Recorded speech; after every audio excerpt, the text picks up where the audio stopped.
It's Sunday, August 14, 2022, and welcome to the 26th episode in this series from MeidasTouch and 5-Minute News called The Weekend Show, where we take a deep dive into the news of the week. Subscribe to the show as audio in addition to my daily 5-Minute News podcast on iTunes or wherever you get yours. Joining me today is Jared Holt, Senior Research Manager at the Institute for Strategic Dialogue. He spent his career as a researcher and journalist covering the overlap between online spaces and political extremism in the United States. Jared, hi. Hey, thanks for having me. You're welcome. Great to have you here. And you're kind of an expert in this field of extremism, and that is a word that I really think can be used to describe some of the activities that we've seen this week. It's been pretty terrifying. This is all off the back, of course, of the search of Mar-a-Lago, the former president's Florida home. This legal, warranted search that was done in a very subtle way with FBI agents who weren't even dressed in their usual gear. You know, they were in plain clothes, and the media were not alerted to this. In fact, the only person that alerted anybody to this happening was the former president himself, Donald Trump. And off the back of that, there has been a huge avalanche of hate speech and anger, with many of the Republican lawmakers rallying around Donald Trump to suggest that he is right to feel aggrieved that his home got raided. Now, it's almost, I have to stop myself from, I'm not laughing, but I cannot comprehend that this is happening. It's almost like we're so used to Trump's behavior that it's somehow been, the effect has been diluted. But this is bonkers, Jared, isn't it? Yeah, and what has struck me this week has been the amount of buy-in from the broader Republican Party. Like Trump is always like this, right? He is a showman. He's the Celebrity Apprentice host. He has a sort of knack for theatrics. So of course, when something like this happens to him, he's going to roll over, play the victim, try to gin up, his support, tell this, big story about it. But then what followed was all of these pro-Trump Republicans, which is to say almost all of them, coming out and saying that, likening the FBI to the Gestapo and all kinds of stuff like that. It's just ludicrous. For what we are learning now as more information is coming out was a pretty, as you said, as gentle as an FBI search can get. They went at a time when he was not there. They did not, bust down the door or anything. And from what we can garner based on information, and we'll have more confirmation of this if that, the details of the search warrant are in fact unsealed. This was a document retrieval thing. This guy apparently grabbed some documents he wasn't supposed to from the White House, took him back to his, famously secure house that people buy tickets to, and we're storing them there improperly. It's absolutely ridiculous that kind of federal law enforcement retrieval of documents could be likened to, a war crime or like the first shot in a civil war, as we've seen some Republican commentators throwing out there to their audiences this week. Well, it's all very well criticizing the FBI if you are just the Celebrity Apprentice host, right? But if you are the former president of the United States and held that position for 4 years, to criticize an institution such as the Federal Bureau of Investigation and the Justice Department, and to talk about it like they are corrupt and that they are criminal and that they are on a witch hunt, that is poisonous, isn't it? And it's not just poisonous rhetoric, but it's poisonous to the very fabric of a civilized society. Right. Personally, I'm not going to go to the mat for the FBI. They're not a perfect institution, and certainly history has shown that they have not always done things that have really aged well over history, particularly when it came to the civil rights movement and that sort of thing. So, I think some skepticism of federal law enforcement is always warranted, but this was not skepticism. This was a leap and a bound over that healthy amount of skepticism that we should have for law enforcement into essentially fear-mongering and just really aggressive accusations of it being a fundamentally corrupt institution, of it being used in a sort of political policing manner. I think, I just got back from a honeymoon. We were in Berlin. I'm getting, likened back to, the way they're describing it describes like an East Berlin situation, going down, finding dissidents, trying to punish them, folding that into news about the IRS hiring agents, of course, and, all of that kind of coming to bear in a way that is encouraging the base to fundamentally distrust federal law enforcement, which is, trying its hardest really to work in the interest of citizens, in the interest of national security and Americans. And if Trump was, in fact, holding classified material at Mar-a-Lago, certainly not a secure place for it, even if we assume there's tons of security at Mar-a-Lago, that's not where classified documents should be held. To make those leaps and bounds based on that kind of position, it can be really dangerous and can ultimately serve these narratives that seek to undermine trust in public institutions. And I think my fear is what the GOP at large, seeing how bought in they were to these narratives, whether it was politicians, places like Fox News, online communities that we keep an eye on at IST, commentators, the amount of buy-in that those kind of narratives have, it makes me worry about sort of where they would take it from there should they regain power. As they build this appetite to dismantle these institutions of accountability, which, like I said, the FBI is not perfect, but it's what we've got. To try to have some sort of accountability. But there's an element of projection there, isn't there? Because when Donald Trump was president, there was corruption because he was installing Trump loyalists at the tops of these organizations. He was seeking to use, and I'm talking about this period between Trump losing the election and Joe Biden's inauguration, where there was this sudden switch out of staff, which was completely unnecessary in terms of running the country, but entirely necessary in terms of overturning an election. There's this period of 2 or 3 weeks, which, is evidence enough in my mind that Trump was trying to do something inappropriate and potentially illegal. So the projection I've heard from Donald Trump and his family, of course, Junior and Eric and Lara, they're all having a go on this subject, is that, these organizations are in some way not fit for purpose. But actually, since Donald Trump left office and since the inauguration, the independence has been returned to these organizations under Joe Biden. Joe Biden didn't know about this raid, did he? No, you can see that. That's exactly what I was about to bring up, which is that, White House staffers that were asked about this by media reporters said, listen, we found out when you did, which is how it should work. The Department of Justice should not be an arm of the White House. It should be an independent functioning agency. And really, this is like kind of how this was supposed to go. The DOJ, the FBI conducted this, and it wasn't the White House pushing the thumb on the scale, and certainly wasn't, Joe Biden calling a huddle in the Oval Office and being like, listen up, boys, here's the plan, here's how we're going to get Trump, which is the story that they would like their followers to believe. How do you feel about this, these two worlds coexisting, where the world that you inhabit and I inhabit, I don't see it as being on the left or necessarily pro-democracy. I just see it as reality, because there can only be one reality.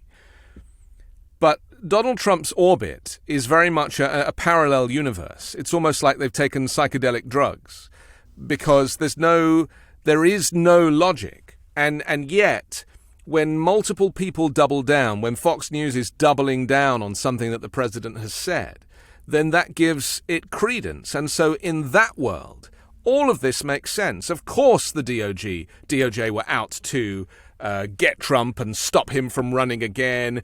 And they didn't do this with Hillary Clinton, with all the emails. She wasn't investigated. Well, she was investigated, as we know, but, that's what they're saying.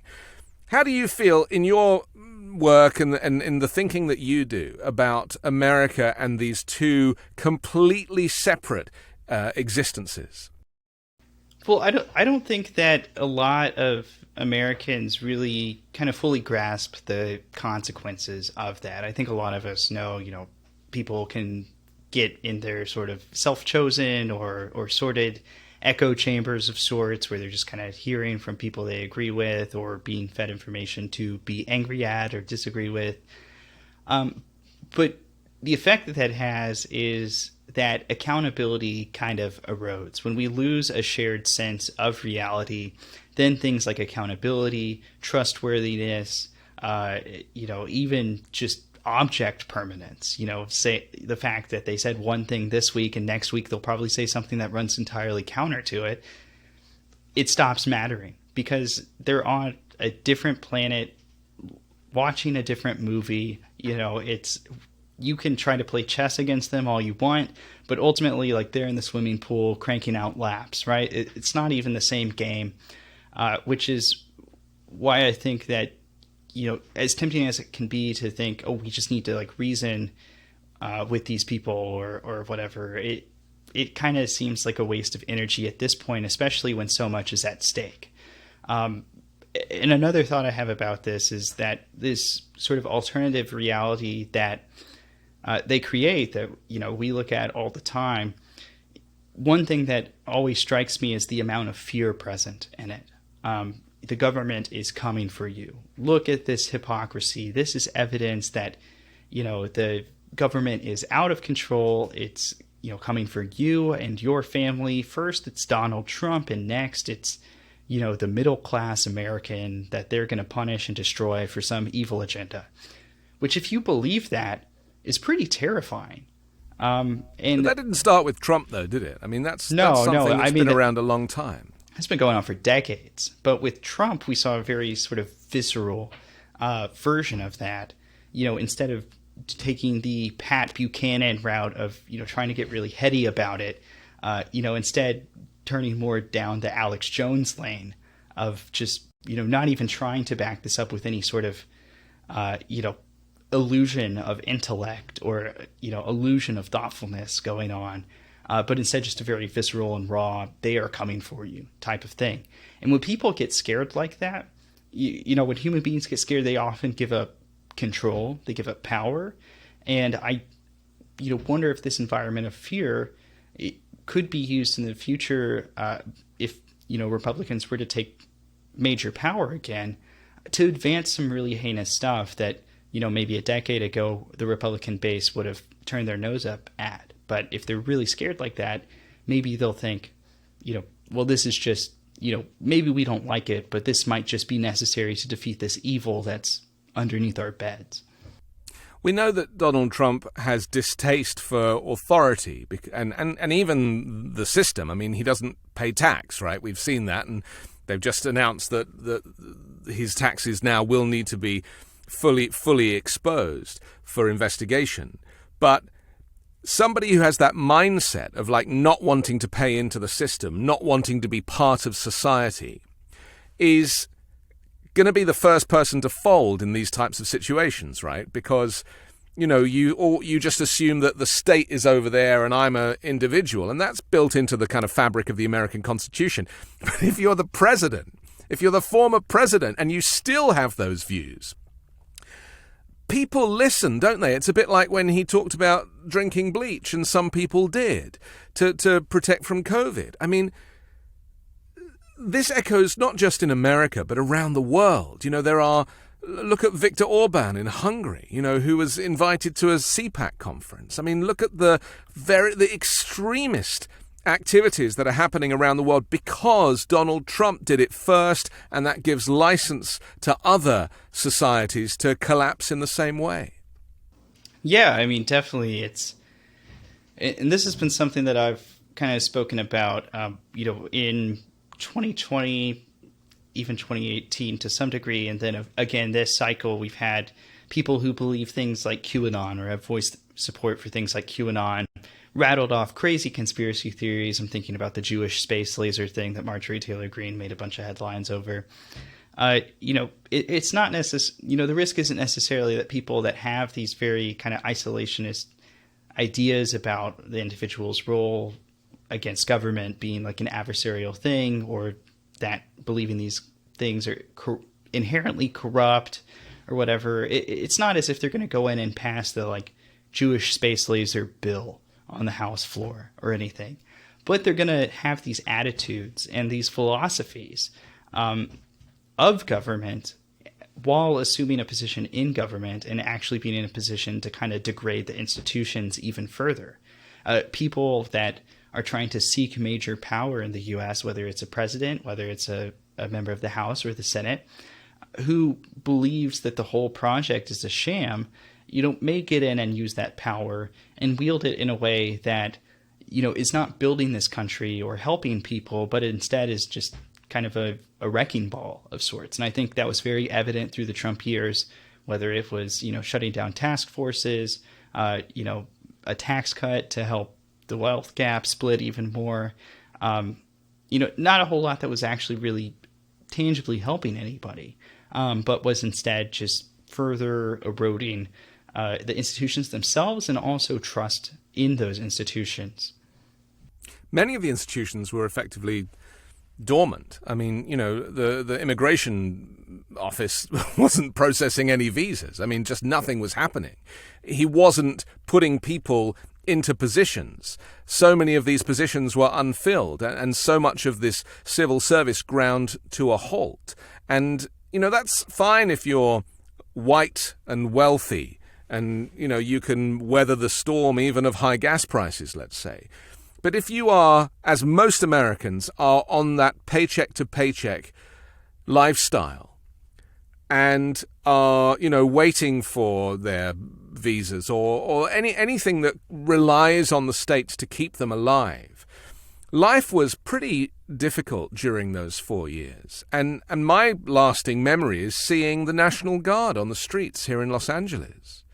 Like seeing buildings, shops boarded up, and people, in military uniform all over the streets. I mean, that is Donald Trump's America, and we don't have that now. But that was just a couple of years ago.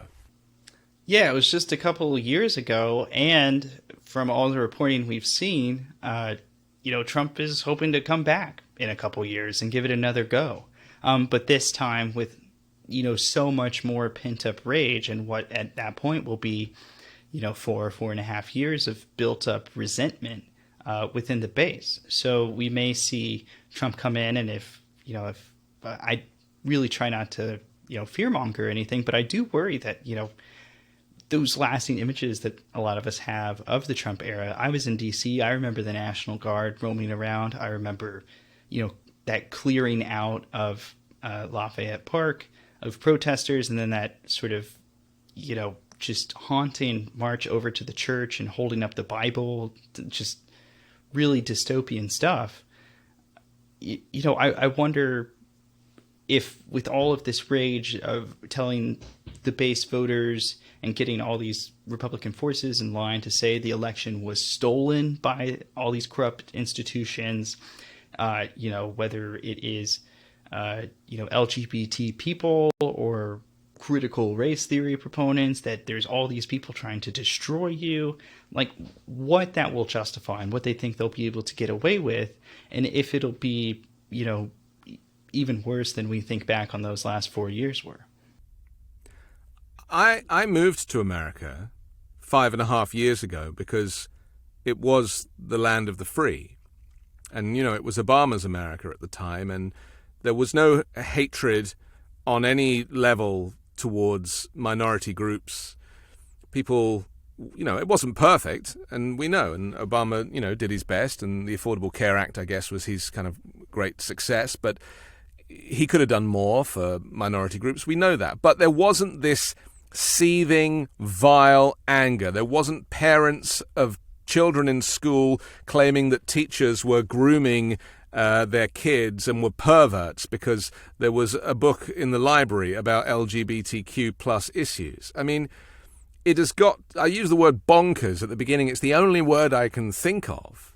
Such a great word, such a great word to describe this. It's bonkers, Jared. And I fear, as you say, that if he was to return, and they have in their head, they think that they are the majority, right? They feel like that they will win, 74 million votes. They really believe that they have the majority. Statisticians say that actually it's not the case. And they say progressive thinking outweighs that. Yeah, no, they say they believe they have the majority, but then you look at what they do with gerrymandering in the states and trying to roll back voting access and make it harder for people to get to the ballots, all the conspiracy theories about voting, trying to intimidate poll workers, secretaries of state. That doesn't sound like somebody who actually thinks they're in the majority to me. That's just my humble opinion. It's somebody who sees their power fading and is, kind of making a last scream in the dark to see what they can forcibly grab. But it means they can win, though, doesn't it? Because if you are cheating at all these levels, at the legislature level and at the polling place level, if you're doing all this cheating and then you win because you've cheated, that gives credence to your movement, doesn't it? Yeah, it energizes. I mean, if that kind of thing occurs and there's not consequences for it, the message gets sent that, oh, this works. And they'll do it again, and they'll intensify it. And we've seen the same recently in Brazil with Jair Bolsonaro saying, that it's rigged, using the same language that Trump used. Again, this kind of repeat of some of these phrases. And, no president in American history would ever come out and say the election is rigged and the only reason I didn't win is because it's fraudulent. I mean, these words, this is why we elect boring politicians in an ideal world, right? Because they don't have the capacity for grandeur in this way. And politics should be boring and it should be administrative and it should be dull. Has America kind of just has more appetite for maybe entertainment? Because the media has done very well out of the Donald Trump movement on all sides of the political spectrum. I mean, I certainly think that is part of it. The Trump bump, as it was called in, a lot of national newsrooms and cable news broadcast, was a real phenomenon. If Trump was speaking, they'd cut to the speech because, what do you know? More people start tuning in to see what the hell this guy's going to say. Today. But so in some way there was like a dependence. There was like a almost symbiotic relationship. Even if the outlets were hostile towards Trump, up on the editorial desk, when it came time to pay the bills, they knew that covering Trump was beneficial for them. So that's certainly one aspect of it. I also think, the increasing blurring between the quote-unquote real world and, social media and where most of us spend our time online has also contributed to this, particularly because of what social media websites incentivize. Cynicism, anger does very well on social media because it gets a lot of attention. And then the websites go, wow, this is getting a lot of attention. I think we should give it some more attention. And, maybe people don't realize if you have a nice, boring, safe message, you're not going to get no one cares. Yeah. It's so frustrating, isn't it, that invariably anything that is, extremist is of more interest than something that is ordinary, by definition. It could be the same in clothes. You could wear bright colors, and you will get more attention than if you wore a gray suit. Yeah, and I think a big part of that, too, is also just, especially over the Trump years, so many people got tuned in to, following politics that were maybe, they'd check in around elections, kind of see what was going on, learn what the issues were, and then cast a vote and tune out for another couple years because nothing crazy was going on. It then turned to the United States just being soaked in a fire hose of political content. So if you want to stand out from, if you want to get noticed on the highway where there's 3,000 cars, having, the flashiest, fastest hot rod's pretty good for turning heads. And the same, I think, applies to rhetoric as well online. There's just so much stuff coming down the feed at any given point that things that have really extreme messages, things that, producing hot takes that are just absurd and get people upset or angry or debating with each other, has proven a surefire recipe for getting attention online. And because of the way the modern internet's built, attention means money. So everything in our discourse, at least online in that sense, and I would argue even in media more generally today, is incentivized around gaining and holding attention. And that means that some of the more important messages, which are admittedly boring, admittedly less sensational, calmer, more encouraging than disparaging, those aren't, don't get lifted up as much. They don't get as much attention or the same kind of gas behind them as these messages kind of built on outrage and, how dare they, or how dare you, or whatever it may be. Is that why it's frustrating that the Democrats don't rise to this? That they don't fight fire with fire, that they show up to a knife fight with spoons? There's a lot of criticism that actually the Democrats could be much more aggressive in their response to the way Trump behaves and the way that the Republican Party behaves. And does it frustrate you that there isn't, or is that going to just escalate things? I mean, there's obviously a strategy there. I mean, you've got to play the same game, but play it on your terms. So something that I think Democrats could learn from, if they're interested in pushing back on some of this stuff, was the way that Obama actually handled some of his more insane critics, which was to kind of talk past them, right? You can do the same kind of style of like, check this out, wheeling up in the hot rod, I got a hot new thing to tell you about, but do it in a way that exposes the message. So, expose the messenger instead of debating the message. Obama never, debated whether he was born in Kenya or not, because it's ludicrous.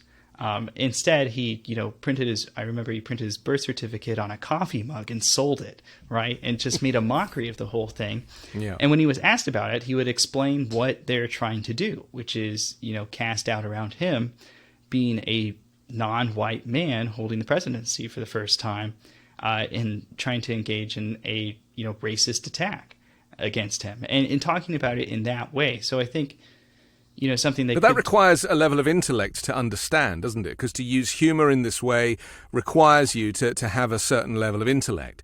And I think the problem now is that everything seems to be happening on such a base level. When I hear Republicans making their case even in Congress, the language that they use is like baby language. It's almost the language of Trump. Small words, there's no depth to the analysis, there's no rationale. It's just, I hate you, you are bad, you've done this. And it's like, wow, this is... Do you think it's exclusive to America, this kind of hot rod? I love your hot rod comparison. It's a very useful metaphor, because if you look at very civilized societies, smaller countries, I give you, Scandinavian countries are often, referenced as kind of really very high-functioning societies where they have high taxation, but they also have very high-functioning services, and quality of life is very high. People much happier. On the happiness index, they always seem to do very well, whereas countries like the US are far lower down the scale. They would never engage in this kind of, you did this, you did that, I hate you, you're the worst, just, saying vile stuff about the opposition, because they are civilized. And therefore society might be a little more boring for some, but it is much more civilized. America is not a civilized country since Donald Trump showed up. That really has opened a Pandora's box of hatred. Would you agree? I think it's certainly gotten worse with Trump, but I don't think it started with Trump. I think a lot of it can kind of, if you're going to distill it down into its purest form, it is the American ideal of, the rigorous individual, right? Where the individual is pitted against all odds, against society, against each other, and it's this rat race to the top. And if you're lucky, maybe you won't live paycheck to paycheck, and maybe you'll have a nice little retirement account to settle in with. It's this like hyper competitiveness, this, you know, honestly, that kind of hyper capitalistic type of philosophy of, but also, you know, the falsehood of the American dream, because the American dream is a very hopeful ideal, but it's not a reality, and it means that, you know, I always found it amazing that people never really talk about the poor in America. You know, in England, everyone is poor. Wages have been around £25,000 a year for the last 50 years. People do not have any money. You know, there's no like old rich Brits anymore. You know, all the wealth in the UK comes from China or comes from Russia or similar. So we talk about poverty, and we talk about the unhoused, and we talk about people living on nothing, and they are the fabric of British society, you know, and British society is designed to be helpful to the poor. You can buy a can of beans for 5 or 6 pence, you know, less than 10 cents. That's the British economy. Whereas I came here and I was like, wow. No one talks about the poor. Like, you know, they talk about the middle classes all the time, but never the poor. Yeah, no, I mean, I think that's just another example of this, like, rigorous American, individualism, right? Of, you know, they must be poor because they're not working hard enough. Or maybe they should just get another job if they can't afford it, or get a better job if they can afford it. And then, of course, they turn around, and when people go get those better jobs like they did during the pandemic, you know, kick and cry that nobody wants to make burritos for $7 an hour and, you know, barely stay alive, you know, working those kind of shifts. And it's, America tries to have it like every way. It tells itself it's this exceptional country, but there's a lot of sort of, you know, fundamental tensions within it. And I think when we talk about this angry rhetoric, this sort of vitriol that Republicans, you know, have kind of ginned up, I've always had the impression that they're trying to kind of tap that energy and give it an alternative explanation. It is not that, you know, wages have failed to advance to keep up with American inflation, or that the buying power of the average American means that it is a very, very rare occurrence in the U.S. that a single income can support a household anymore. It, you know, fails to acknowledge student loan debt, the credit card debt that a lot of people find themselves in the U.S. The healthcare, corruption in healthcare, meaning that people can't afford their co-pays, let alone, you know, the actual cost of the care. I mean, yeah. So there's all these. I see poverty everywhere here, and yet it's kind of barely mentioned. Yeah, there's this like fundamental tension, and instead of saying, you know, you should be mad at, you know, the billionaires of this country for hoarding wealth and, you know, bending government to help them do so, and getting tax loopholes written in and all that kind of stuff, or you should be mad at the government for not fighting and advocating for poor people, or, you know, even middle-class people most days, to be frank, you know, to say, you know who you should be mad at? It's the FBI. It's the globalists. It is immigration. These are the reasons why life feels hard for you. It's certainly nothing. This is the projection, right? Yeah, it's nothing we could do, you know, as they go back to their cigar-filled rooms with the ExxonMobil lobbyists and what be it. Yeah. It's scapegoating the issues onto these, you know, communities that already have it rough enough. Bernie Sanders spoke about the poor. You know, Bernie Sanders continues with the same message for the last 50 years, right? He has not changed his position at all.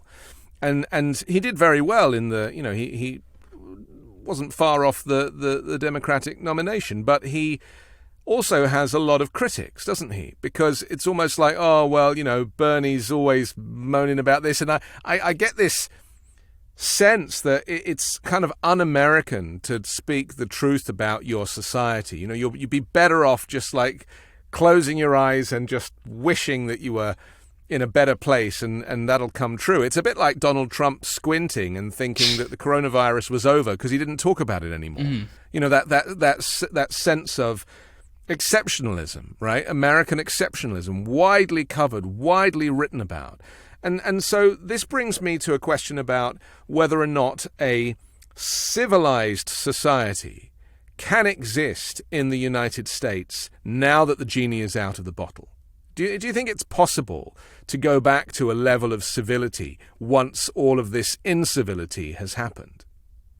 I mean, I think it has to. It's, you know, these kind of things happen throughout history in ebbs and flows, right? We are on the down part of the roller coaster right now, and, you know, it might go lower.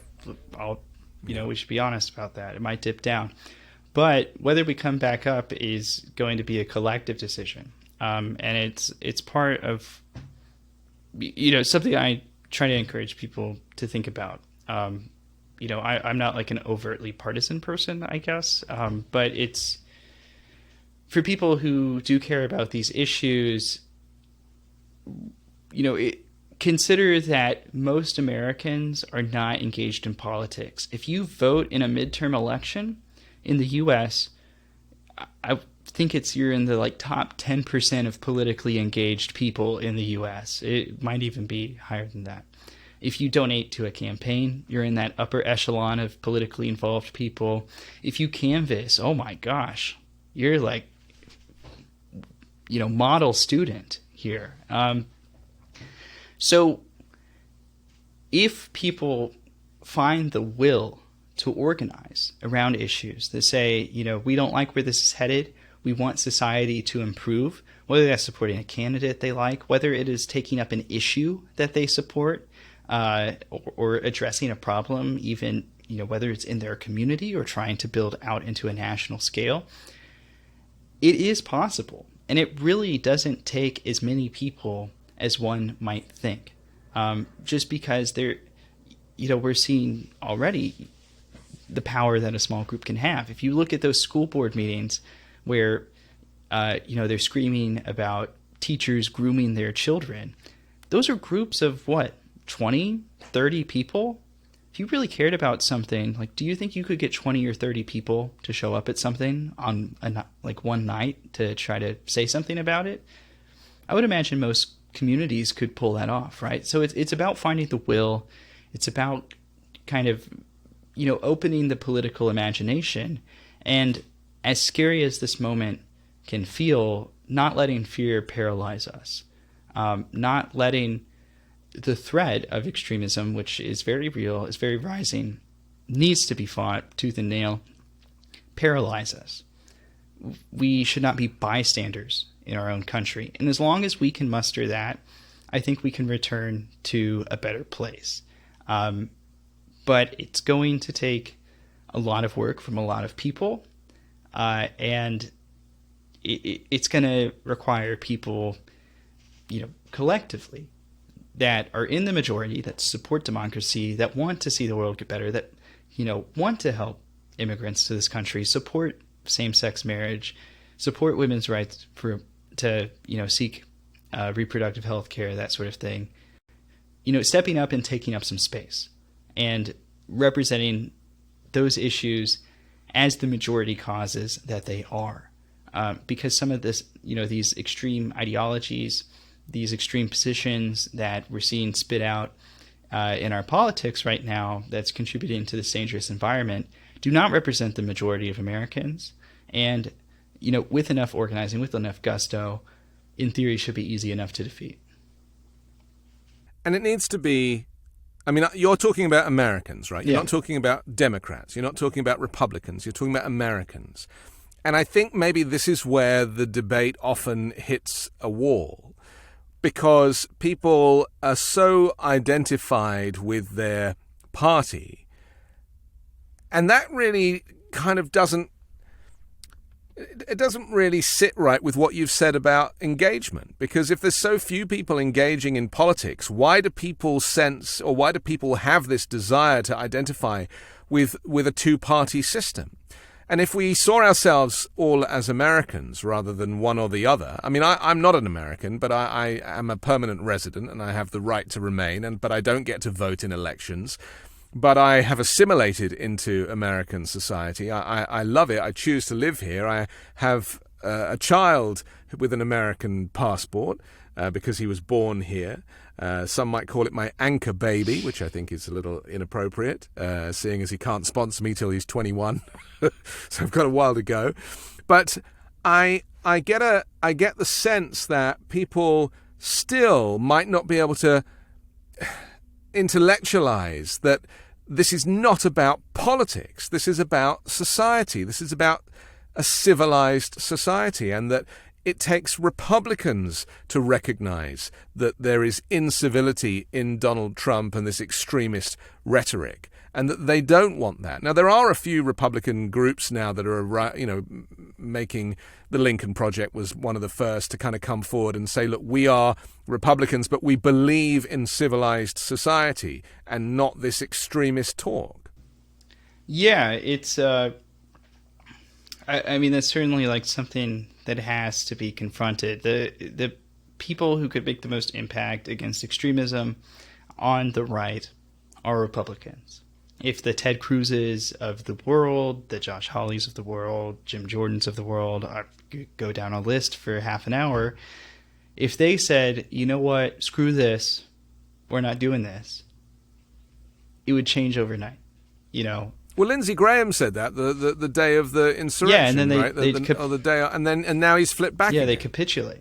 It's not really even about like ideology anymore. It's kind of hard to understand what the Republican Party on the federal level really wants anymore. I mean, they have their agenda items, but they don't seem interested in debate. But that's kind of elected officials. I mean, I would at least like to think, and I'm sure a portion of the Republican base is like that too. It's a byproduct of the fear propaganda, which is thinking, oh, I can't even engage with people who might disagree with me because well, there is no dialogue at all. There's absolutely zero dialogue. They're out to get me, right?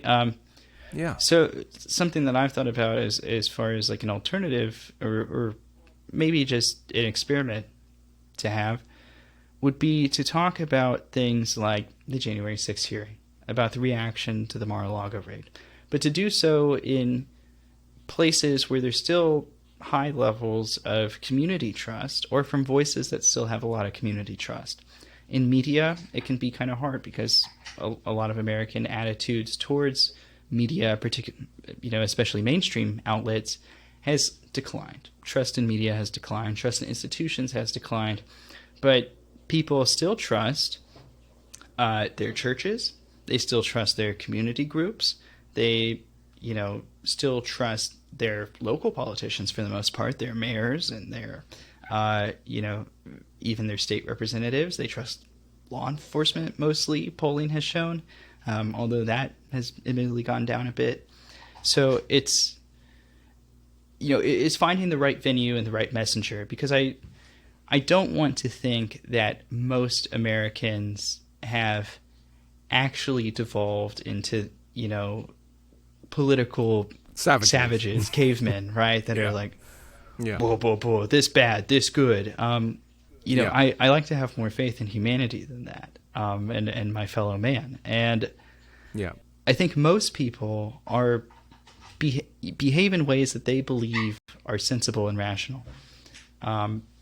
So it's just a matter of getting, maybe trying to have these conversations outside of polarized environments, and trying to reach common ground there. That could be, one idea, one potential thing to think about for people who have a hard time imagining any sort of bridging going on.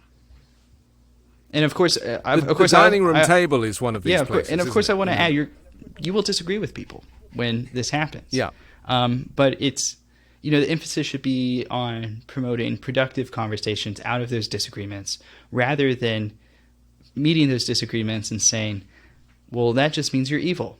Again, I think most people, if you take them out of, a tense environment and really sit them down and try to talk to them, will be able to find like some compromises on people. Human beings are generally built to do that. Because life is nuanced, isn't it? And politics is nuanced, and it is not binary. And I guess that's what the Donald Trump effect did. It made everything very binary. It was very kind of lowest common denominator, build the wall and lock her up. This was very kind of binary thinking. And it worked, it bought into people's appetite to despise the state and to not to want to pay tax and all of these things. And draining the swamp was a very clever marketing ploy because, Trump is still the swamp. He's the one who is being critical of these, established institutions. And that in itself is quite swamp-like behavior. Can we? Yeah, I mean, once you become the president, I'm sorry, man, you're the swamp now. Like, yeah, right. Yeah. You're the Loch Ness monster. Oh, the now. creature from the Black Lagoon. Yeah, I recognize that. I just want to go back to what actually happened in this search. Because the Washington Post on Friday cited people familiar with the investigation saying that nuclear weapons documents were thought to be in the trove of FBI, that the FBI was hunting in the Mar-a-Lago resort. They didn't specify what kind of documents or whether they referred to the U.S. arsenal or in other countries. And of course, Merrick Garland got up and did a number on Trump effectively. I mean, people are saying that Merrick Garland made a very clever move here.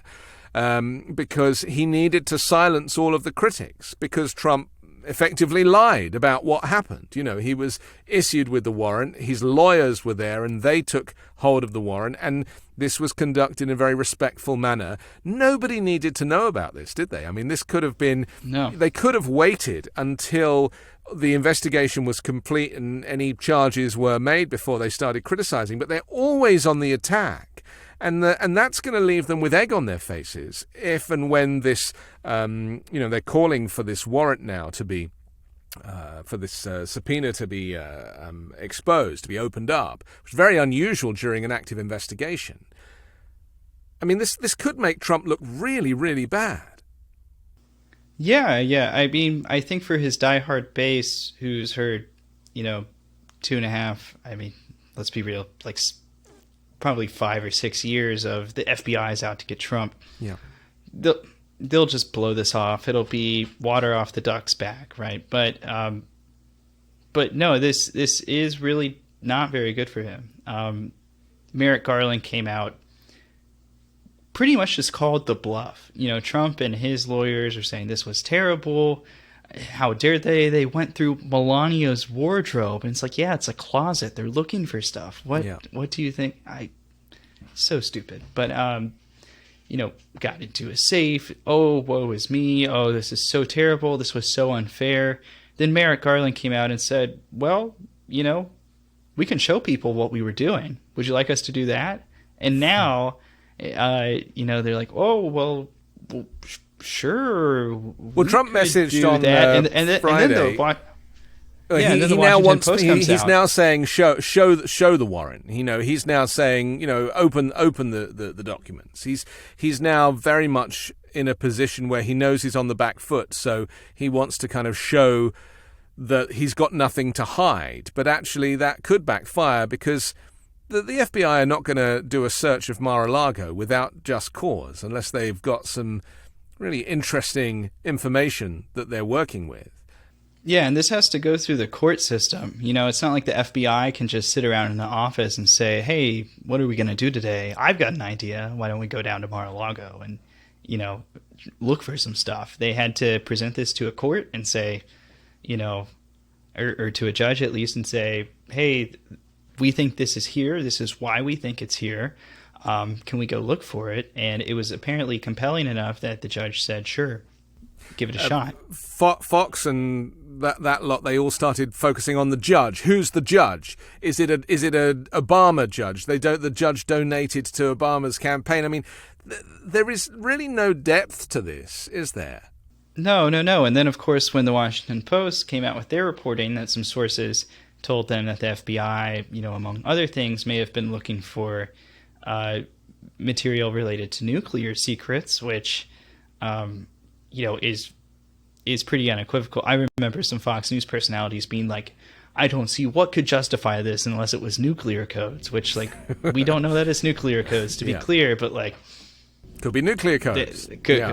We don't know. I imagine we will probably find out eventually, but, now it went from, how dare they do this? I have nothing to hide. And then this stuff about the nuclear material leaks out.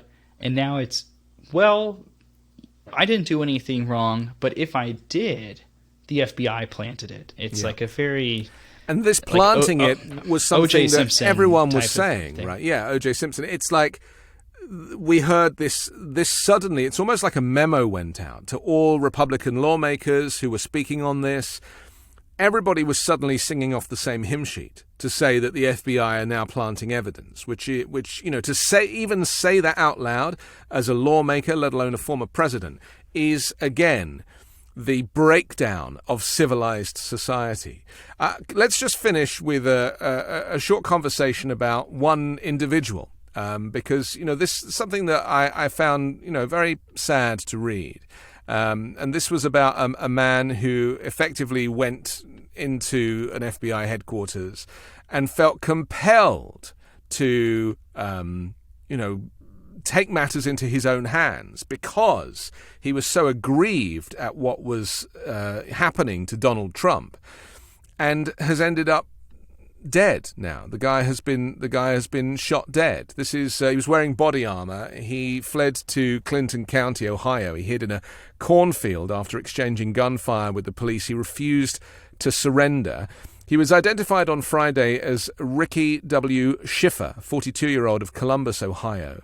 They gave no indication of the motives, but two law enforcement officials said that investigators were looking into whether Mr. Schiffer had ties to extremist groups, including one that participated in the January 6 attack on the U.S. Capitol. I mean, Trump has blood on his hands now, doesn't he? Yeah, and it's not the blood of his opponents, it's the blood of one of his supporters. At ISD, we spent, as soon as the suspect's name was out, we went out, started archiving what we could find. There was a Truth Social account, Truth Social being the president's own social media application. We found a Gab account. That was nothing really there. A Rumble account, alternative video site, and a Twitter account. That's sort of mainly what we worked our analysis off of. And the Truth Social account, it was made in April, I believe. It was mostly commenting, but after the Mar-a-Lago raid, this individual who was already using quite violent language, really started going call to arms mode, saying, this is the end of the line. This is, the corrupt government. And you know what? If no one's going to do something, I'm going to do something. And he even posted, he went and he tried to enter the FBI facility. There's a visitor screening center. He went in, fired a nail gun, apparently, which I believe now may have been an attempt to break bulletproof glass. Bulletproof glass is also nail-proof, in case anybody wasn't clear on that. And given that he didn't have an air compressor, it was an electric one. So I used to work at a home improvement store in college. I know way too much about this stuff. But, he did that. That didn't work. An alarm went off. Some agent showed up. He, split out of there. And before the cops caught up with him, went on Truth Social again and posted, "Yep, it's true. I tried to attack the FBI building, tried to, shoot through some bulletproof glass. That didn't work. If you don't hear from me, it's because the FBI got me." And, there we go. And then the post cuts off suddenly. Then he gets in this long standoff, refuses to surrender. Bomb squad gets called. They send a little robot out there to do who knows what, probably communicate with him. And then, according to some reporting, I guess he raised a weapon. Shots were fired.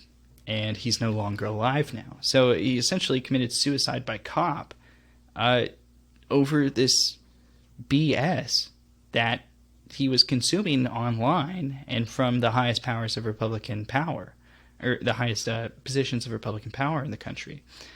and there has seemingly been no remorse, no even real acknowledgement on the part of the people who spread these lies, who, if this Washington Post reporting is true, tried to characterize the retrieval of nuclear secrets as some kind of Gestapo, Nazi-era-esque invasion of political persecution.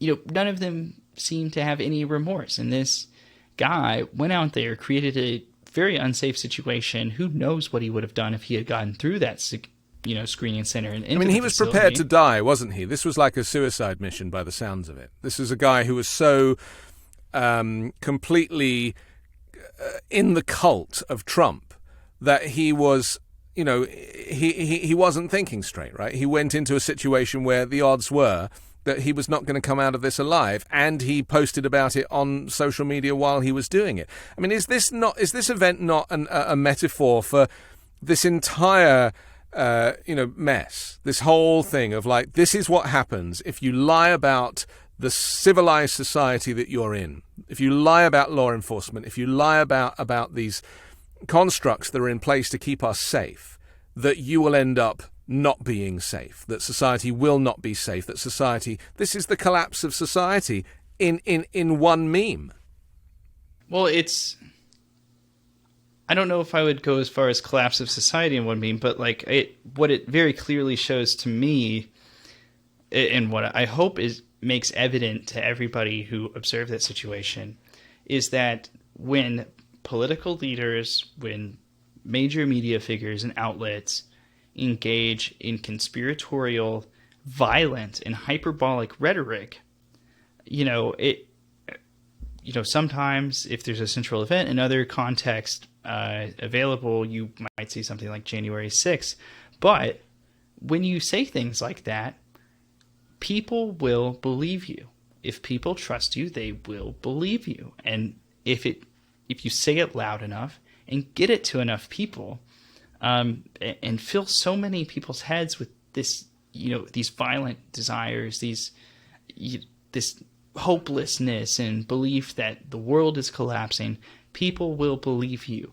And it's just a numbers game that somebody out there will feel compelled to act on it. Even if it's 0.00001% of society, you put this message in front of hundreds of millions of people. It's as unfortunate as it is. It's really not terribly surprising that something like this has happened.